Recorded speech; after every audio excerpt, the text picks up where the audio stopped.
Welcome back to the channel, my friends. Warhammer Man Studios, I'm Warhammer Man, and today we're taking a look at this week's Sunday preview. This video is sponsored by the Game Bunker. More on that later. Sunday preview: The Divine Prince returns to Necromunda. Bow before your rightful master, residents of High Primus, as the honored and most glorious Ozostium Aranthus walks amongst his Necromunda flock once more, and the reins of power are surely best held in the capable hands. Surely nobody would be foolish enough to oppose his rule. While that's all kicking off, heavy armor comes to Legion Imperialis as the mighty Saturnine Terminators make their epic scale debut alongside all sorts of new siege-focused units. Alright, so we got some Necromunda and Legion Imperialis. Let's jump right in and take a look.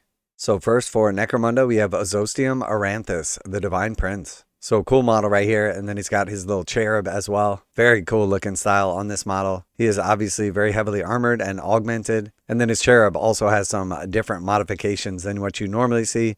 Instead of the angel wings, he has more like bat or demon wings. Very cool. Healing from a time before the Imperium itself, this mysterious giant known as Ozostium Aranthus has emerged from the vaults of Temenos with one goal: the complete domination of Necromunda, which he deems rightfully his. Gangs aligned with his new order can petition Aranthus for aid in their time of need, and this new plastic miniature perfectly captures his oppressive presence on the tabletop. Alright, so awesome, we're actually seeing a Necromunda character in plastic. Very good decision by Games Workshop. Aranthus can activate twice per turn, and is amongst the deadliest characters in Necromunda, with martial skills and psychic abilities far in excess of regular humans. This incredible miniature can be built with or without his chestplate and mask, to show the ruined and emaciated flesh underneath, and comes with a separate curated servitor model to unnerve his opponents. So awesome new model in plastic, and definitely going to be a force to be reckoned with on the Necromunda table. And then we also have the Aranthian Succession, Spire of Primus, no doubt going to have the rules for all of the new stuff coming out. And then we also have some new Palanite Justicators. So these were previously shown off a little bit different of a look than your typical space cops in Necromunda, but very cool.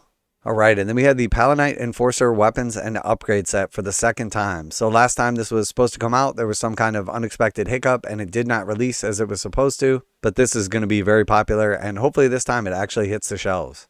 And then we have the Ironhead Squat Charter Masters and Drill Masters. So we have some new Ironhead Squats, and in typical Necromunda fashion, it looks like you're going to get 2 sprues with 4 models on each, and then some various builds for them. Very cool.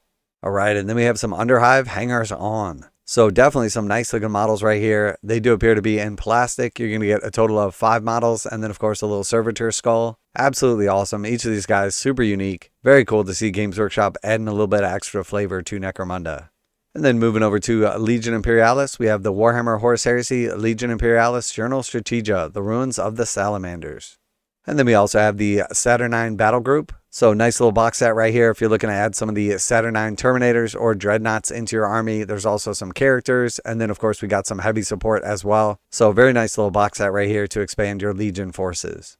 And then we also have the Saturnine Heavy Assault Cadre. So this is just the Dreadnoughts, the Command, and Terminators. None of the extra stuff in there. But if you're only looking for the Saturnine stuff, this is the way to go. And then we also have the Arachne Weapons Platform Batteries. So again, previously featured in Horus Heresy in the Saturnine box, now you'll be able to bring the Arachne Weapons Platforms to Legion Imperialis as well. And then we have the Falchion Super Heavy Tanks, if you're looking for some hard-hitting firepower.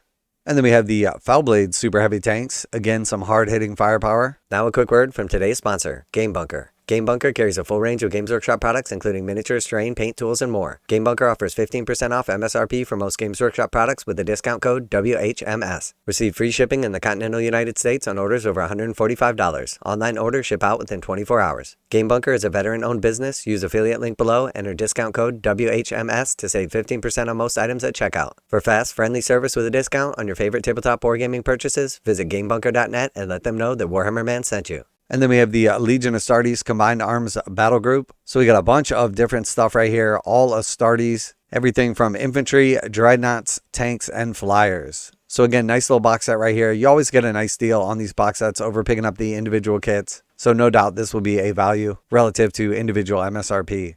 And then we also have a Sola Auxilia Combined Arms Battle Group. So again, we have Command, Infantry, Sentinels. Then we got some mobile weapons platforms, some stationary weapons platforms, some tanks, some super heavy tanks, and some flyers. So again, quite the spread.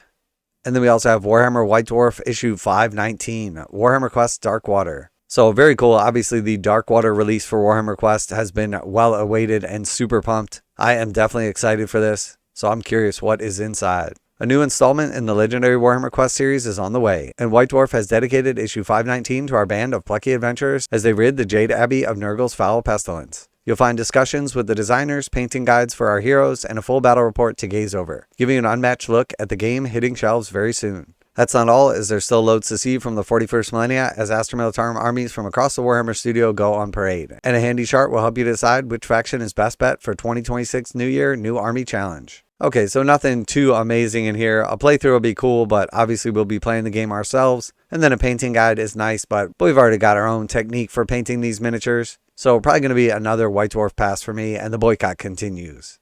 And then from Black Library, we have Troll Slayer, the Mega Limited Edition. So this was just shown off, and it does look very cool. Definitely really nice presentation. The actual book itself looks awesome. It comes with some cool little trinkets, doodads, and coasters. But no doubt it is going to have a hefty price tag on it. We'll find out tomorrow. So lots of cool stuff coming out this week for Necromunda and then also for Legion Imperialis. I gotta say that this new character for Necromunda looks absolutely amazing, and the fact that he comes in plastic, this may be my first Necromunda purchase in quite some time. Let me know if you are excited for this week's releases. Are you looking forward to the Legion stuff? Are you looking forward to the Necromunda? Always like to hear back from you guys in the comments. And as always, special thanks to the Game Bunker for sponsoring the channel. Check out the link in the description to save 15% on most Games Workshop products at checkout. Warhammer Man Studios, I'm Warhammer Man, and I'm out of here.